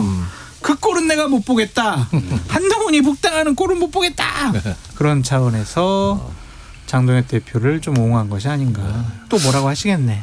무엄하다. 괘씸하다. 아니 김준일 평론가 한동훈 전 대표 저 국민의힘 복당 언제 하는 거예요? 조금 뭐 속도를 내는 것 같기도 하고. 그러니까 시점은 모르겠고요. 네. 순서상으로 선붕괴 후 복당인 거는 명확합니다. 그렇죠. 선붕괴 후 복당, 장동혁 체제가 붕괴된 네. 후에 복당하겠다. 그렇죠. 아니, 복당하겠다가 아니라 그 장동혁 대표 체제에서 받아주겠어요. 그러니까 본인들이 만장일치로 제명을 했고 그러면 본인들이 그거에 대해서 다 뒤집어야 되는 거잖아요. 그런 이제 어떤 논리 구조나 이런 거를 이제 본인이 스스로 잘못했다는 걸 인정하는 꼴이 돼 버리니까 네. 그거는 이제 말이 안 되는 거고 뭐 장동혁 대표도 워낙 싫어하니까 한동훈 대표 전 대표를 한동훈 의원을 그러니까 선붕괴 후 복당이니까 알 수가 없는 거죠. 그러니까 선붕괴인데 언제 붕괴될지 모르니까 그러니까 비대위가 들어서든 아니면 전당대회를 치르든 그런데 이제 중요한 거는 한동훈 대표는 이제 뭐 조바심까지는 아니지만은 네. 이게 언제 될지 모르니까 요즘 언급을 많이 하는 거예요. 그러니까 일단 상황을 좀 더 플렉서블하게 보고 이거에 대해서 내가 대응할 수 있게 나 복당이 필요하다. 내가 전략 자세인데 왜 안 해주냐 뭐 이런 거고 당권파들의 마음은 그러니까 이렇게 보시면 될 것 같아요. 그러니까 장동혁 대표를 싫어하는 사람들이 이렇게 있잖아요. 근데 장동혁 대표를 싫어하는 일군의 무리가 다 한동훈 대표를 좋아하는 건 아니에요. 그거보다는 더 작은 포션이에요. 그러면 이 결론이 어떻게 나느냐. 제가 보기에는 이럴 가능성이 높은데 장동혁 대표 체제가 무너져요. 그리고 비대위가 들어서든 전당대회가 들어서든 그러니까 전당대회 바로 치르든 전당대회를 치른 다음에 한동훈을 복당시킬 가능성도 있어요. 합의로. 그걸 이제 야합이라고 부르든 뭐라 부르든 강력한 당권 주자를 외부에 두고 너는 리더를 하지 말고 치어리더를 해. 그러니까 이런 거죠. 그러니까 뭐 바람을 일으켜서 총선 때 역할을 해주지만 너에게 당권을 맡기지는 않겠어. 이런 식으로 이렇게 좀 암묵적 합의가 될 가능성이 상당히 높다. 네. 장 소장님. 예. 비슷한 의견이에요. 이번에 한동훈 대표가 친윤계 주축 포럼이라고 얘기할 수 있나요? 그 미래혁신 포럼? 네, 맞습니다. 거기 가입을 했더라고요. 그건 그냥 김기현 의원이 그 대표 의원 역할을 하고 있거든요. 거기서 이제 가입하라고 이렇게 좀 원서를 보냈고 의원 한 명당 세 군데에 그런 포럼을 가입할 수가 있거든요. 네. 그거는 뭐 이제 당적과 상관없이? 맞아요. 민주당 포럼도 할 수 있어요. 근데 막 10개, 20개 못 해요. 그냥 딱 3개로 그냥 규정되어 있어요. 네네.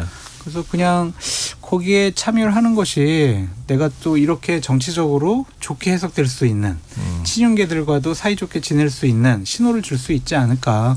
그래서 선택을 한 것으로 보여집니다. 네. 오세훈 시장이 뭐 다음 주에 강연을 거기서 한다고 했던데. 네. 그러니까 여기서도 뭐 친윤들 중진 의원들이 모여 있으니까 국민의 뭐 미래에 계신 분들 또 차기 지도자 대선 후보급 뭐 이런 분들 뭐 불러다가 여러 가지 뭐 정치 개혁이라든지 또 당 체제에 대해서 뭐 얘기 듣는 건 그건 항상 그래요. 그냥 이렇게 전문가들 불러서도 하고. 네.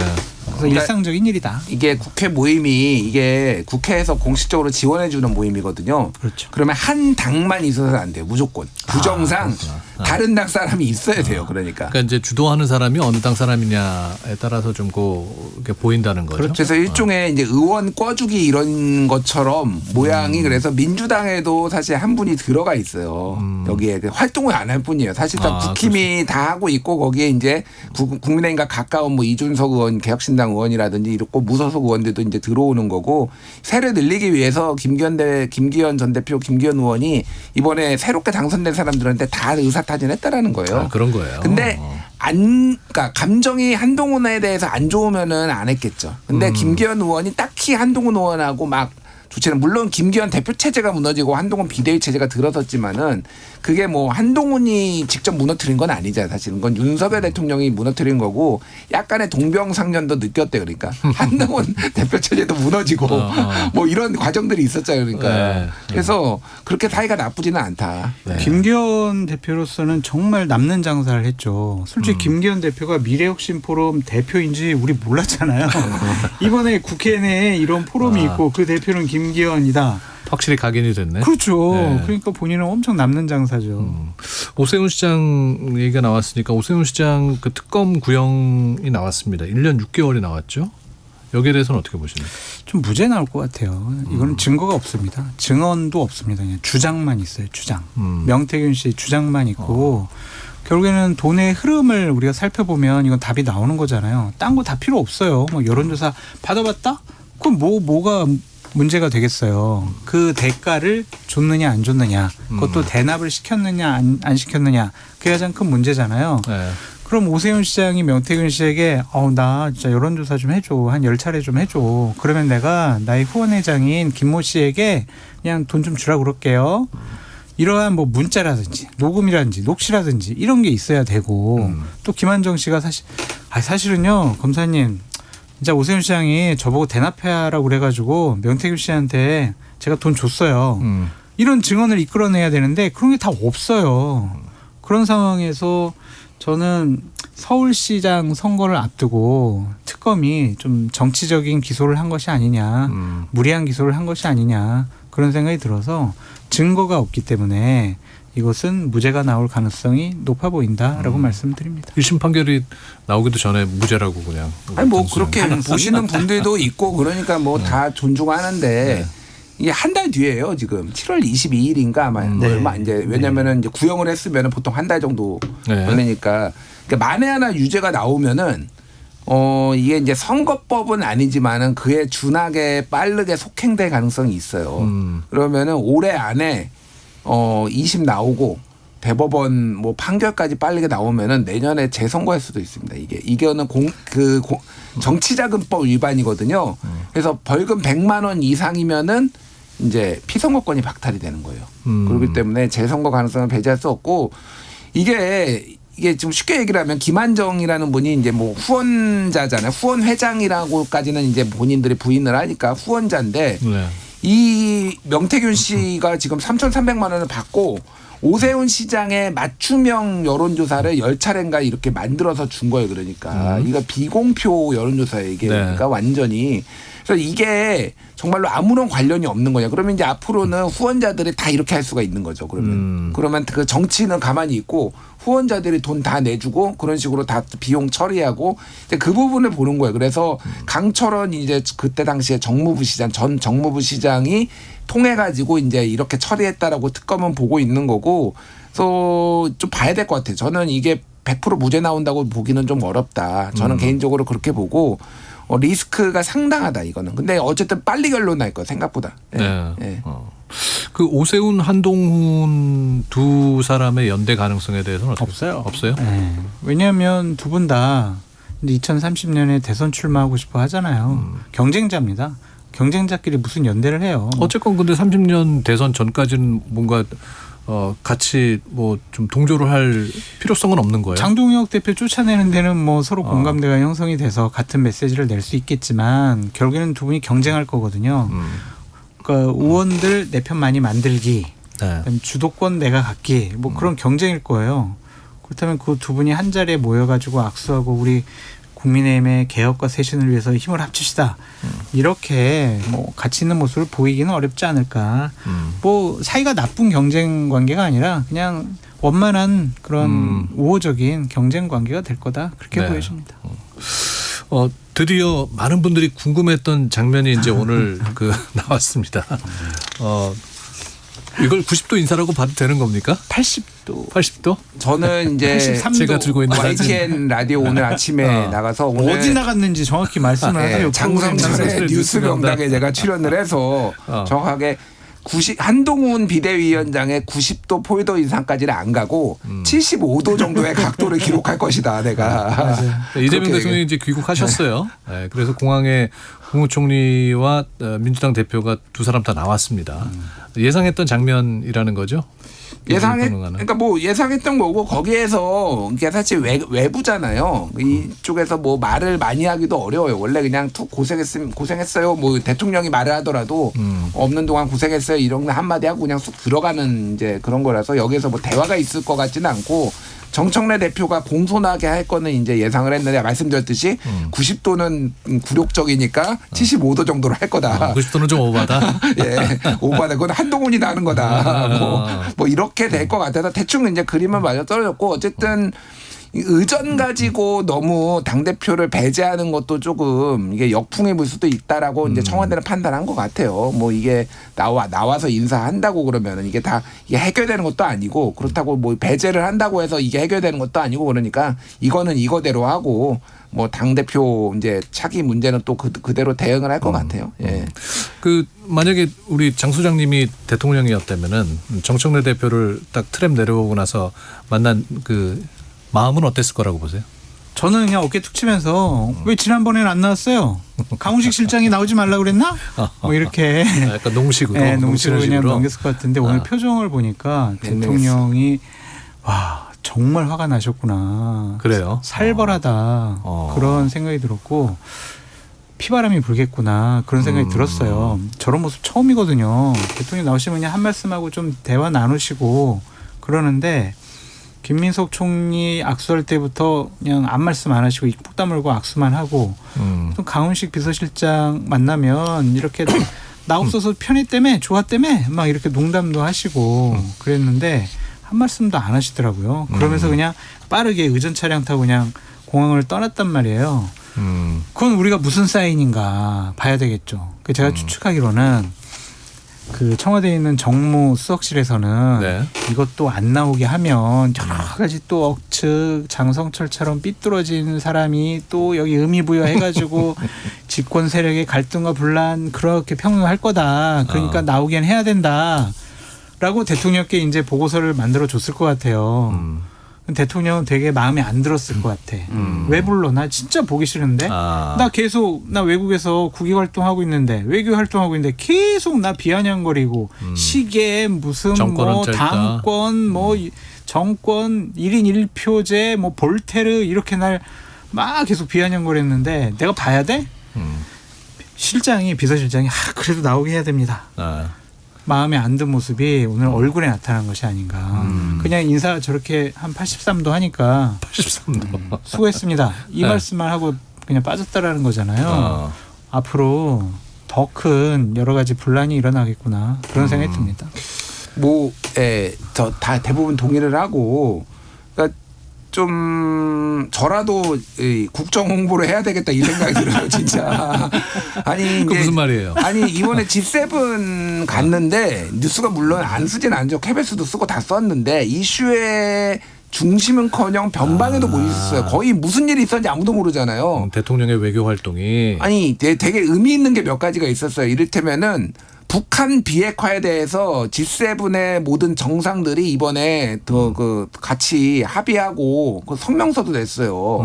이게 왜 중요하냐면은 지금 북한 김정은하고 지금 트럼프하고 만날 가능성이 있잖아요. 근데 우리나라 안팎에서 우려하는 거는 야 북한에 그냥 용인해 주는 거 아니야? 인정해 주는 거 아니야? 핵보유국 인정해 주고 뭐 딜하려는 거 아니야? 그런데 그 G7 국가들엔 미국도 있어요. 그러니까. 그렇죠. 예, 그거를 원래 의제가 아니었어요. 근데 대통령이 그걸 꺼내 가지고 북한 비핵화 이거 같이 합의 좀 해달라 그래가지고 그거를 다 이끌어냈어요. 그러니까 뭐가 됐든 이런 거 되게 중요한 문제예요. 그러니까 아무도 몰라요. 아무도. 그러니까 지금. 화제가 덜 됐네. 그게. 화제가 덜 됐는데 그 이유가 이 지금 당청 갈등 뭐 이거와 지금 정청래 대표가 원인 뭐 연일 1인 1표제 당원이 당의 주인이다 뭐 이런 얘기하고 계속 노이즈를 일으키니까 그러니까 청와대 입장에서는 빡칠만해요. 지금 이 상황이 그러니까. 예.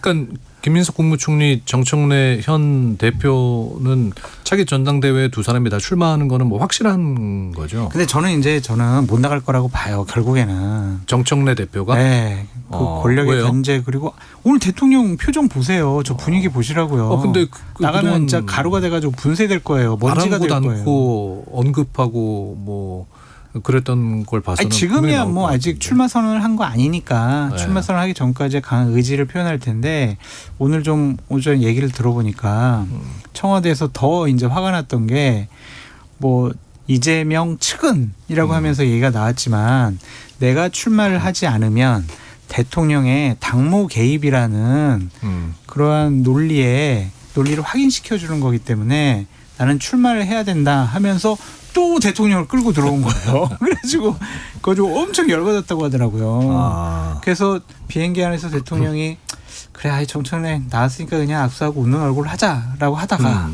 또 그거 보고받고 진짜 안 되겠네 이렇게 생각하지 않았을까 그런 생각이 듭니다. 그러니까 불씨는 계속 정청래 대표 쪽에서 지피는 거네요.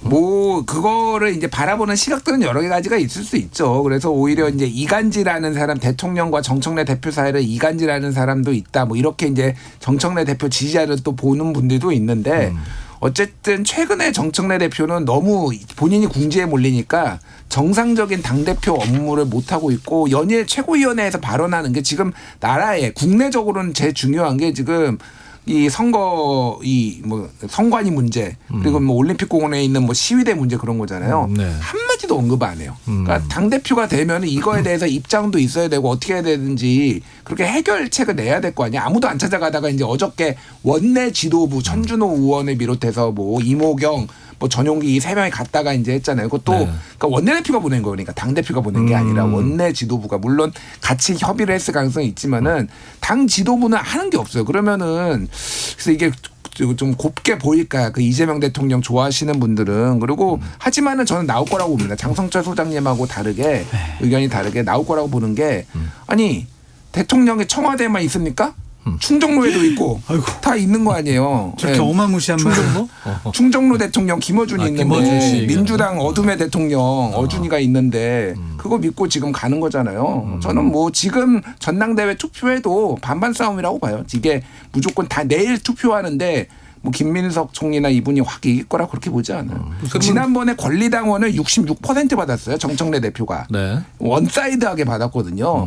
경로 우존성도 있고 이게 한번 저기 정청래를 찍었던 사람들이 다른 사람을 찍는 게 이게 쉽지가 않아요. 뭐 여러 이제 선거에 대한 연구도 있는데 그게 일종의 인지 부조화가 생기는 거예요. 그러니까 굉장히 강한 배신감이나 이런 거를 느껴야 되는 거예요. 물론 지금은 굉장히 비판을 많이 받고 있지만은 그렇게 쉽지 않다. 제가 보기엔 선거 해볼 만하다고 느낄 거예요. 네. 아니 장 소장님이 이제 정청래 대표 안 나올 거라고 말씀하셨는데 못 나올 거다. 못 나올 거다. 유시민 노무현 재단 상임 고문이 이제 난 여기서 물러나고 그만두겠다 하면은 이제 비평을 하겠다라고 한 건데 그러면은 이거는 정청래 대표를 돕겠다는 얘기 아니에요? 그렇죠. 그냥 팔 걷어붙이고 내 본격적으로 참전하겠다. 내가 앞장서겠다 그렇게 보여지는데 결국에는 쭉 상황을 판단해 보면 전당대회에 나갔어요. 정청래 대표가 이겼어요.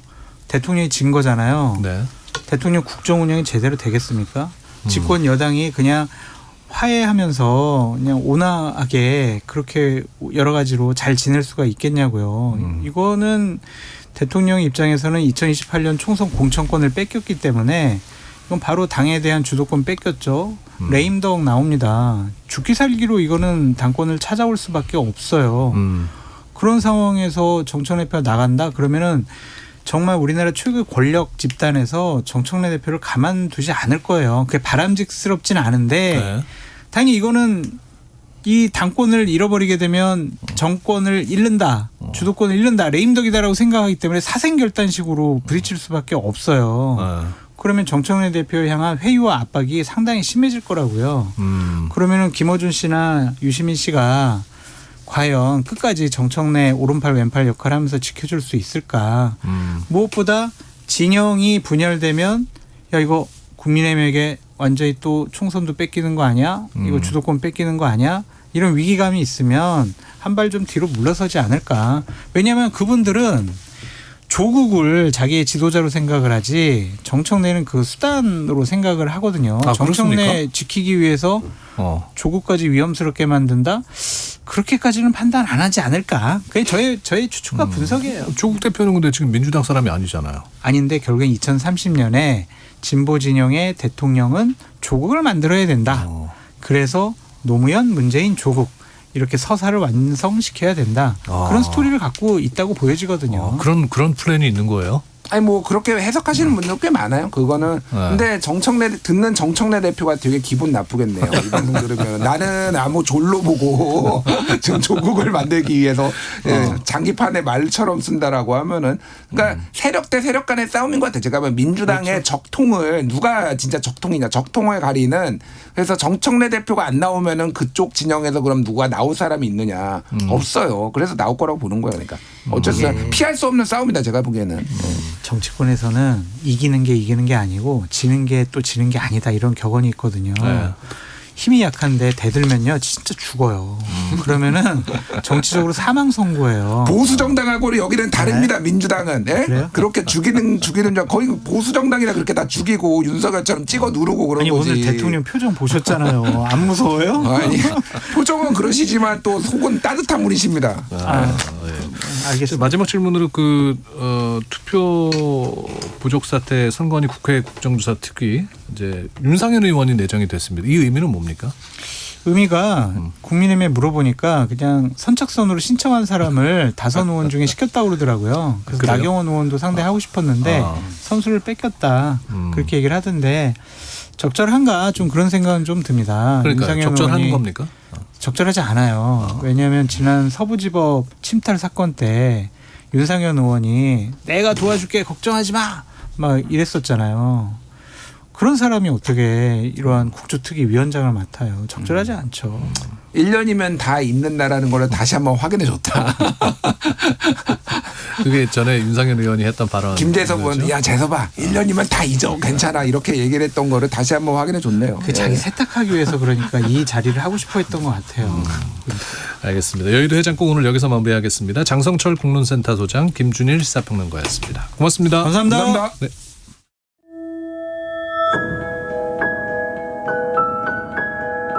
KBS 1라디오 세상의 모든 정보 윤인구입니다. 청취자 여러분과 함께하는 상담 코너 시작합니다. 아이는 무럭무럭 자라고 엄마 아빠 건강도 챙기는 시간. 우리 집 건강사랑방. 우리 가족 건강 이야기, 우리 집 건강사랑방 시간입니다. 이재현 용인세브란스 소아청소년과 교수 나오셨습니다. 어서 오십시오, 선생님. 안녕하세요. 네.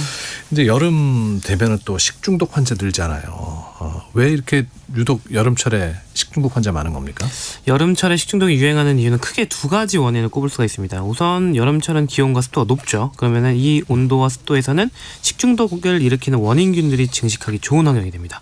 그래서 살모넬라, 병원성 대장균 이런 것들을 많이 들어보셨죠? 이런 세균들은 사람의 체온과 비슷한 온도에서 되게 잘 자라거든요. 네. 이제 여름의 온도가 사람의 체온과 비슷하기 때문에 여름철에 음식을 잠깐이라도 상온에 둔다면 식중독균의 위험한 수준까지 늘어날 수 있고요. 또 한 가지는 여름에는 이제 휴가 많이 가시죠. 휴가 나들이도 많이 가시고요. 이런 상황들이 음식을 만들어서 바로 먹지 않고 상온에 보관하고 맞아요. 있다가 먹게 되는 경우이기 때문에 식중독이 걸릴 위험도가 더 높아지게 됩니다. 네. 이게 흔히 배탈 정도라고 이제 치부하기 쉬운데 식중독이라는 질환은 어떤 질환입니까?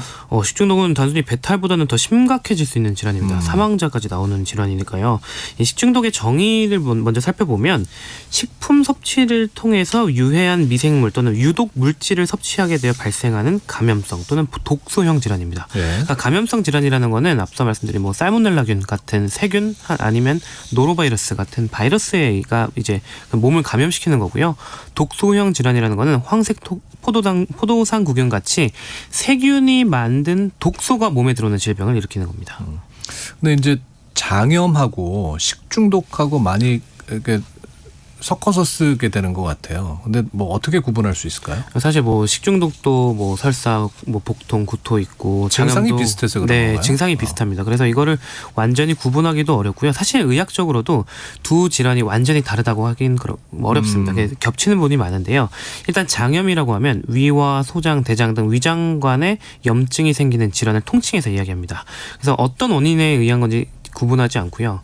어떤 원인에 의해서든지 위장관에 염증이 생겨서 증상을 보이면 장염이라고 얘기를 하고요. 네. 반면에 식중독은 균이나 독소에 오염된 음식을 먹어서 생기는 모든 질환입니다. 그래서 꼭 장염 증상이 아닐 수도 있고요. 어떤 독소에 의한 뭐 심각한 뭐 장기 부전이라든지 이런 증상들까지 식중독에 의해서 걸릴 수 있습니다. 그런데 가장 흔한 형태가 장염과 비슷하게 구토, 뭐 설사, 복통 이런 증상이 나타나기 때문에 원인을 따지냐 안 따지냐 뭐 이렇게 구분할 수가 있고 두 질환이 완전히 다르다라고 구분을 하는 건 크게 의미가 없는데 굳이 그 의미를 두자면 방역을 할 때는 의미가 좀 중요합니다. 장염은 사람과 사람 간에도 옮길 수가 있거든요. 네. 근데 그 식중독은 음식을 통해서 걸린다고 했잖아요. 그래서 음식 관리, 식당의 위생 관리 그런 측면에서 중요하기 때문에 방역의 의미에서는 좀 구분하는 것이 중요하지만 대처법을 일반인 분들께 크게 다르지는 않습니다. 근데 어른보다 그 아이들이 식중독에 더 위험합니까? 더 위험합니다. 일단 아이들은 면역력이 미숙하죠. 근데 그 우리가 식중독을 얘기할 때 특히 장염이나 식중독을 얘기할 때 입을 통해서 균이 들어오게 되거든요. 근데 입을 통해 균이 들어올 때 우리가 어떤 면역 체계가 작용을 하냐면 위에 있는 위산이 일단 1차적으로 세균이나 바이러스를 막아줍니다. 네. 근데 위산이 이제 흔히 강한 상성으로 알고 있는 염산이거든요. 그래서 이 염산이 균을 죽여야 되는데 우리 어린 아이들은 위산 분비가 적어요. 그래가지고 이렇게 그렇군요. 균이 똑같이 들어와도 더 이제 잘 방어할 수가 없게 되고 또 우리가 균을 몇 마리 먹었냐 이것도 되게 중요하거든요. 근데 이제 똑같은 더 작은 체중의 아이가 똑같은 마리의 균을 어른과 똑같이 먹었다고 하면 쉽게 더 큰 그 감염이 되는 것은 당연하겠죠. 네, 그러니까 아이들한테 식중독이라는 게 더 좀 치명적일 수 있다 말씀인 거죠. 네. 근데 이제 식중독에서 위험한 것이 탈수 증상이라고 하던데 이 탈수 증상은 어떻게 나타나나요? 그렇죠. 이제 사실 식중독 때문에 사망하는 굉장히 많은 원인 중에 하나가 탈수입니다. 왜 예전에 뭐 콜레라나 이런 것 때문에 사망하는 환자들도 보면은 설사를 너무 많이 해서 탈수 때문에 사망하는 건데요. 아이들이 이제 식중독에 더 잘 걸리는데 또 탈수가 더 잘 오기 때문에 또 위험한데 일단은 탈수라는 건 몸에 수분이 모자라게 되는 건데요.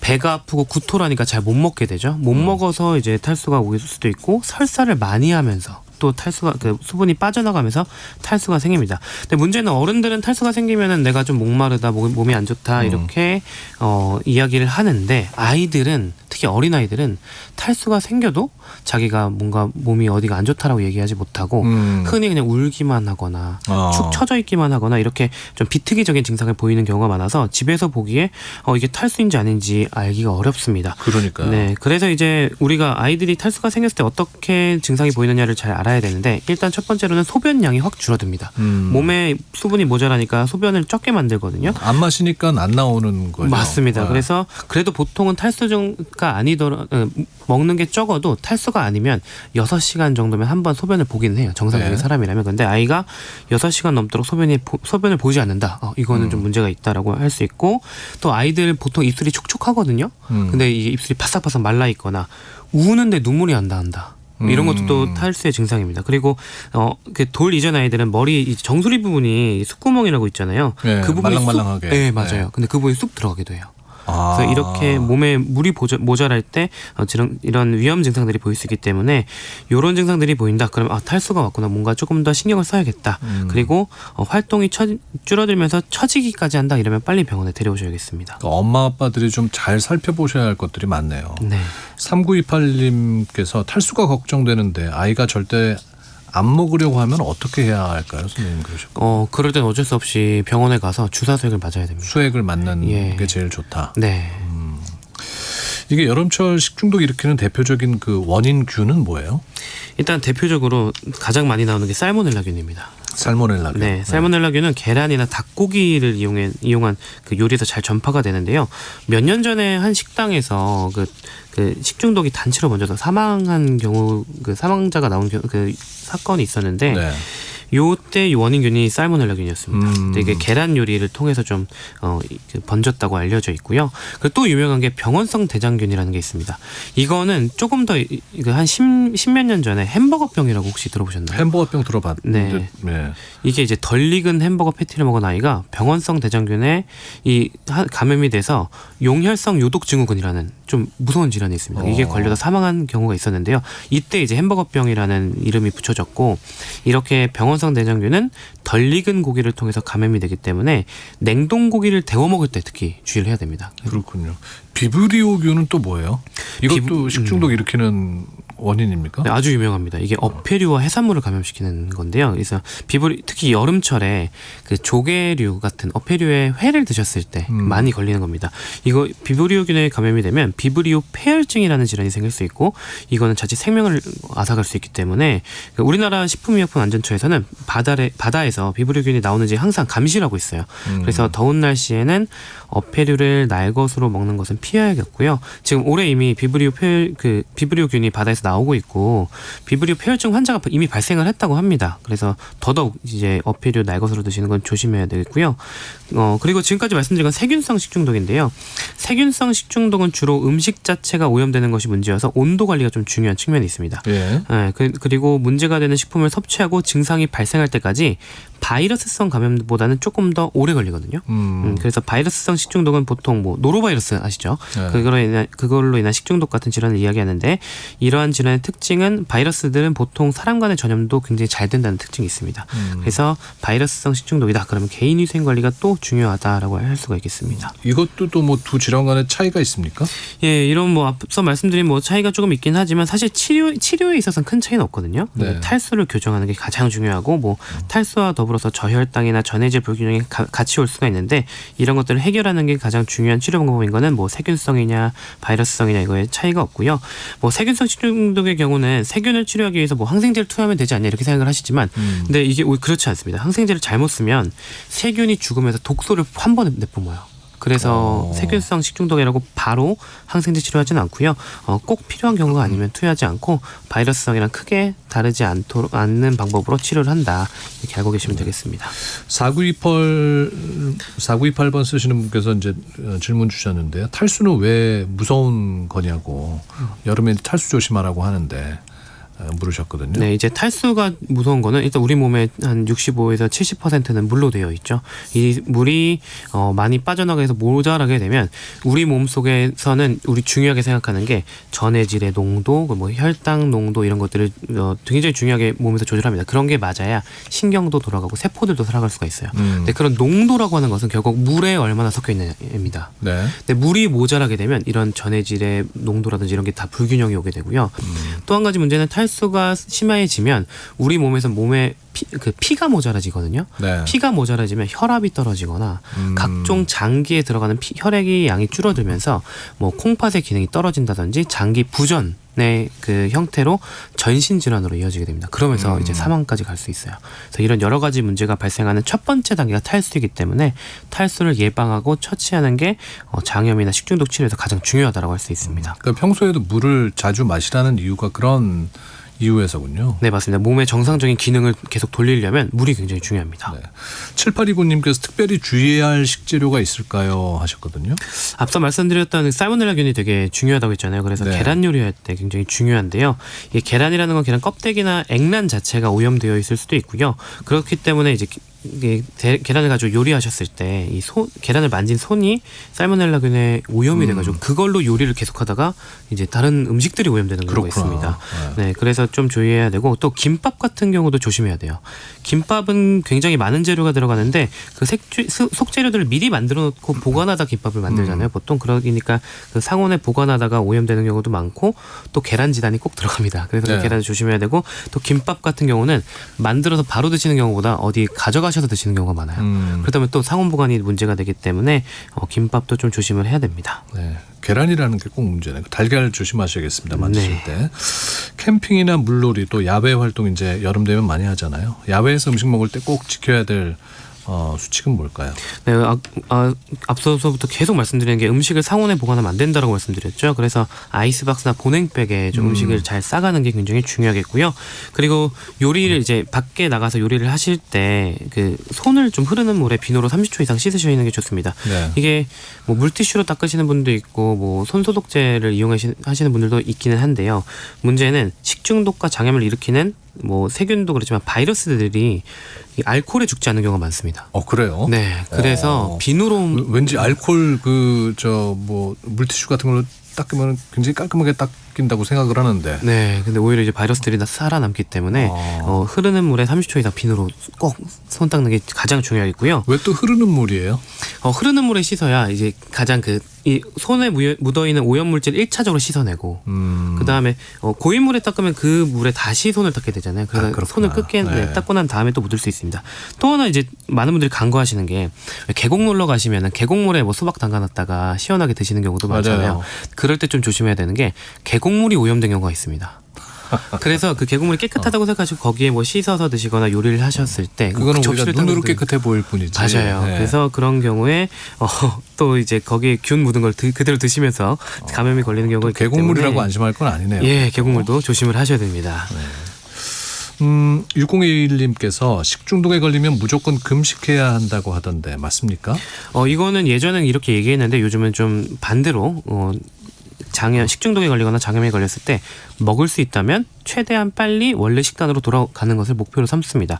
그런데 이게 금식을 해야 되는 이유가 우리 장염 걸려보신 분들은 아시겠지만 설사할 때 뭐 먹으면 바로 또 설사거든요. 네네네. 이게 되게 자연스러운 반사작용이에요. 입에 뭔가 들어오면 장이 움직입니다. 그렇기 때문에 설사를 반사적으로 많이 하기 때문에 위장을 쉬게 해줘야 된다는 생각 때문에 옛날에는 금식을 무조건 하라고 했습니다. 그런데 이런 경우에 특히 소아나 영아들 같은 경우는 아까 탈수나 전해질 교정이 되게 중요하다 했잖아요. 네. 근데 이게 금식을 하다 보니까 그런 불균형이 탈수 교정이 안 되는 거예요. 그래서 좀 치료가 더뎌지게 되기도 하고 적절한 영양분을 섭취하는 것이 식중독에서 회복하는 굉장히 중요한 방법이기 때문에 증상이 조금 좋아졌을 때는 빨리 안전한 음식으로 식사를 시작하면서 단계적으로 원래 식단으로 돌아오는 것이 중요합니다. 그러니까 그럴 때 그러면 먹어도 되는 음식은 뭐고 먹지 말아야 할 음식은 뭔지 좀 알려주세요. 네, 우리가 수분과 전해질 보충을 가장 중요하게 말씀을 드렸잖아요. 그래서 돌전의 아이들은 수유를 하는 아이라면 분유나 모유, 아이가 원래 먹던 거 그거를 계속 먹어야 되고요. 네. 그 수분 보충을 우선 그걸로 하는 겁니다. 그리고 영양분도 다 들어가 있죠. 그 돌이 지난 아이들은 이제 분유나 모유 안 먹으니까 맹물을 먹어도 좋지만 더 좋은 건 경구수액입니다. 이거는 인터넷에도 팔고요. 약국에서도 많이 파는데 어른이고 돌 지난 아이고 상관없이 경구수액을 좀 우선적으로 먹으면 이게 일반 맹물보다 전해질이나 당분이 들어있기도 해서 흡수도 빠르고 몸에 그 균형을 맞추는데 좋거든요. 그래서 경구수액을 챙겨주시면 좋고 이제 이렇게 수분 보충을 해주시는 것만으로도 구토나 이런 게 좀 가라앉습니다. 증상이. 그래서 수분 보충을 잘 해주시면서 구토가 가라앉으면 평소 식사로 빨리 회복을 하는데 우선 먹어야 되는 거는 죽이나 밥, 바나나, 감자같이 소화가 쉬운 음식부터 시작을 합니다. 네. 당분이 많은 주스나 이온 음료, 이온 음료도 오히려 안 좋아요. 이온 음료 많이 마시잖아요. 또. 근데 당분이 보통 너무 많이 들어있고요. 이런 당분이 과다한 음료를 먹게 되면 설사가 또 많이 되고 기름진 음식이나 자극적인 음식도 사실 장염 걸리면 회복이 조금 되면 이런 게 땡기거든요. 근데 완전히 회복되지 않은 상태에서 이거를 기름지거나 자극적인 음식을 먹으면 다시 설사를 시작하게 되는 원인이 되기 때문에 설사가 완전히 좋아질 때까지는 이런 음식은 피하는 것이 좋겠습니다. 네. 4598님께서 어린이집에선 점심 잘 먹었다는데 집에 와서는 이틀 연속 저녁을 안 먹더라고요. 오늘은 아침부터 축 처져서 어린이집에 가서도 아무것도 못 하겠다고 하고 누워있기만 한다고 해서 집에 데려왔습니다. 뽀로로 음료수랑 냉수만 먹네요. 식중독일까요? 장염일까요?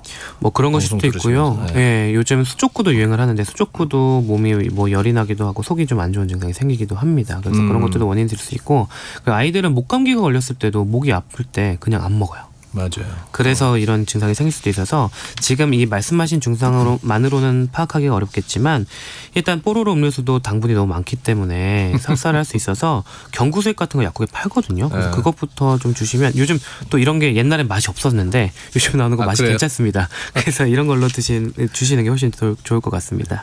근데 중요한 건 식중독 증상이 나타났을 때 이제 집에서 할 수 있는 응급 조치가 뭐고 어떨 경우에는 이건 빨리 병원에 가봐야 된다 하는 경우들이 있을 것 같아요. 네, 무조건 탈수를 막는 게 최우선입니다. 탈수의 전쟁이에요. 식중독과 장염은요. 그래서 먼저 수유를 하거나 경구색을 주라고 말씀드렸잖아요. 근데 이게 뭐 설사만 하고 속이 괜찮은 아이들은 편하게 주셔도 되는데 구토를 하는 아이들은 조금 골치 아픕니다. 구토를 한다. 그러면 이런 수유를 뭐 경구색 같은 걸 한 숟가락만. 네. 5분에 한 숟가락씩만 주세요.